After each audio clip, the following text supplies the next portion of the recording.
ಘೋಷದಿ ನುಡಿಸಿದನ ದ್ರೌಪದಿಯನು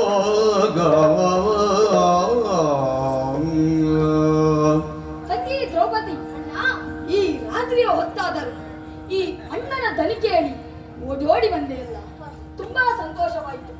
ಹೇಗೆ ನಿನ್ನವರೆಲ್ಲ ಕ್ಷೇಮವಾಗಿದ್ದಾರೆಯೇ? ಅಣ್ಣ, ಬಹಳ ವಿಚಿತ್ರವಾಗಿದೆ ನಿಮ್ಮ ಮಾತು.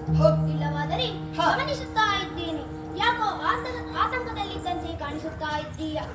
ಅಪರಾತ್ರಿಯ ಹೊತ್ತು ತಂಗಿಯನ್ನೂ ಬರೆಸಿ ಸಂಸಾರ ಸುಖದ ಕಷ್ಟದ ವಿಚಾರಣೆಯು ಯಾಕೋ ನನಗೆ ಒಂದಕ್ಕೊಂದು ಹೊಂದಾಣಿಕೆ ಕಾಣಿಸುತ್ತಾ ಇಲ್ಲ. ಇರಲಿ, ನಮ್ಮವರೆಲ್ಲ ಕ್ಷೇಮ ಆಗಿದ್ದಾರೆ ನಿನ್ನ ಅನುಗ್ರಹದಿಂದ. ಹೌದು, ನನ್ನನ್ನು ಯಾಕಾಗಿ ಕರೆಸಿಕೊಂಡೆ ಹೇಳಬಹುದೇ? ತಂಗಿ, ಒಂದು ದಿನ ಅಂದರೆ 7 ದಿನದ ಹಿಂದೆ ನಿನ್ನ ಅತ್ತಿಗೆ ಬಂದು ಒಂದು ಮದುವೆಯಾಗಬೇಕು ಎಂದು ಹೇಳಿದಳು. ಅಣ್ಣ, ನನಗೆ ಇನ್ನೊಂದು ಮದುವೆ? ನನಗಲ್ಲ ತಂಗಿ, ಮತ್ಯಾರಿಗಣ್ಣ? ನನ್ನ ಮಗ ಮನ್ಮಥನಿಗೆ. ನನ್ನ ಅಳಿಯನಿಗೆ? ಹೌದು. ಯಾರಣ್ಣ? ನಿನಗೆ ಏನು ಅವಸರ? ನಿನ್ನ ಅತ್ತಿಗೆ ಕೇಳಿಕೊಂಡಾಗ ಮದುವೆ ಮಾಡೋಣ ಎಂದೆ.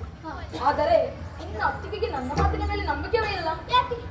ಯಾಕಂದ್ರೆ ನಾನು 8 ದಿನ ಮದುವೆ ಮಾಡೋಣ ಎಂದೆ, 8 ದಿನದೊಳಗಡೆ ಮನ್ಮಥನಿಗೆ ಮದುವೆ ಮಾಡೋಣ ಎಂದೆ.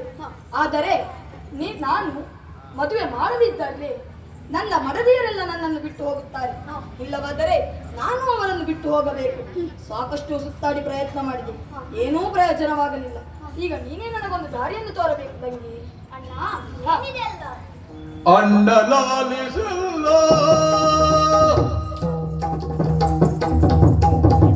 ಅಣ್ಣಲಾಲಿಸಲ್ಲ, ಬೇರ್ಬೋದು ಬಣ್ಣದ ಮಾತಲ್ಲ.